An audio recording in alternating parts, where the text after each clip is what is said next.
बघताच तोंडाला पाणी सुटेल अशी ही एक साधी पण खूप चविष्ट आणि झटपट बनणारी डिश आहे, जे खास करून नॉनव्हेज प्रेमींसाठी परफेक्ट आहे. या रेसिपीसाठी लागणारं हिरवं वाटण कसं बनवायचं आणि चिकन मॅरिनेट कसं करायचं हे सुद्धा आपण पाहणार आहोत.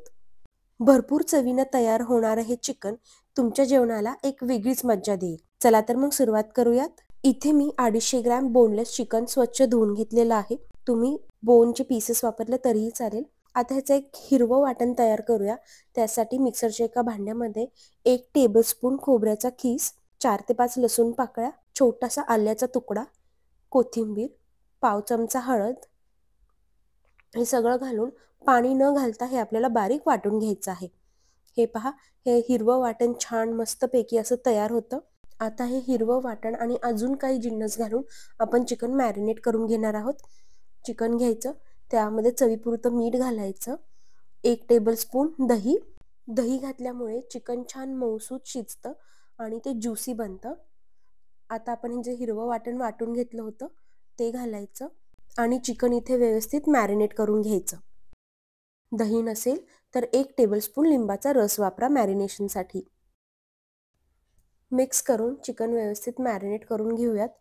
अगदी कमी मसाल्यात आणि झटपट तयार होतं हे चिकन. लहान मुलांसाठी सुद्धा एकदम बेस्ट आहे. ते चिकन खात नसतील तर ह्याचं जे सूप आहे, रस्सा आहे, तेही तुम्ही देऊ शकता. आणि चिकनचा रस्सा पौष्टिक आहे. मऊ शिजवलेल्या भातासोबत किंवा भाकरीच्या काल्यासोबत सुद्धा तुम्ही हे मुलांना सर्व्ह करू शकता.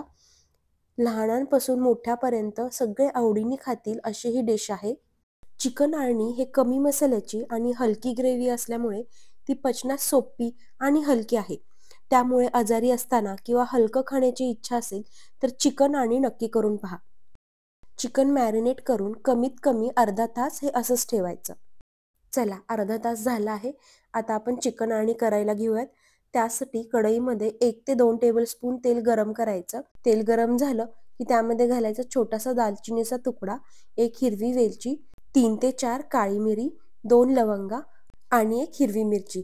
ह्याचा छान खमंग वास सुटला की मध्यम आकाराचा बारीक चिरलेला कांदा घालायचा आणि कांदा हलकासा सोनेरी होईपर्यंत परतून घ्यायचा.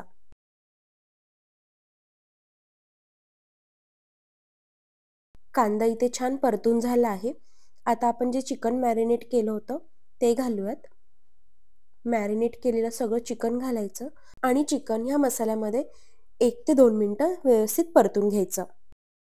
कांदा, मसाला, आले लसूण यासोबत चिकन परतल्यामुळे चिकनला एक छान खमंग व मसालेदार चव येते आणि मसाले सुद्धा चिकनमध्ये चांगले मुरतात.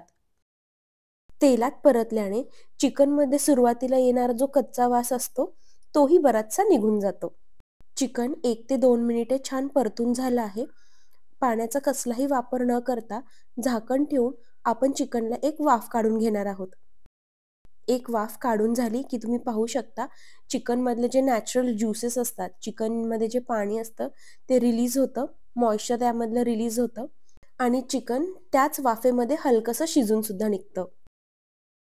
वाफ देऊन झालेली आहे. आता इथे आपण घालणार आहोत 1.5 ग्लास पाणी. तुम्हाला जर चिकन आणि अगदी पातळ आणि अजून थोडंसं हवं असेल तर तुम्ही यामध्ये 2 ग्लास पाणीसुद्धा घालू शकता.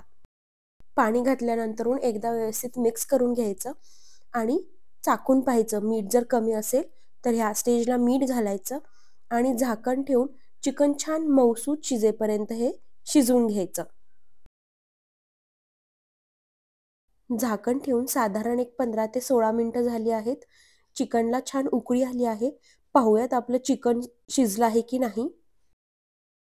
खाडे मसाले आणि चिकनचा मस्त सुवास सुटला आहे. चिकनचा एक पीस प्लेटमध्ये घेऊन चेक करूयात शिजला आहे की नाही. येस, आपलं चिकन छान मऊसूत असं शिजलेलं आहे. तुम्ही पाहू शकता अगदी सहजपणे ते तुटलं जातंय. आता गॅस बंद करायचा आणि भाकरीच्या काल्यासोबत किंवा मऊसूत शिजलेल्या भातासोबत मस्तपैकी हे चिकन आळणी गरमागरम एन्जॉय करा. तुम्हीही ही हलकी आणि स्वादिष्ट चिकन आळणी रेसिपी नक्की ट्राय करून बघा. रेसिपी आवडली असल्यास चॅनलला लाईक, शेअर आणि सबस्क्राईब करायला विसरू नका. पुन्हा भेटूया अशाच एका नवीन रेसिपीसोबत. तोपर्यंत बाय.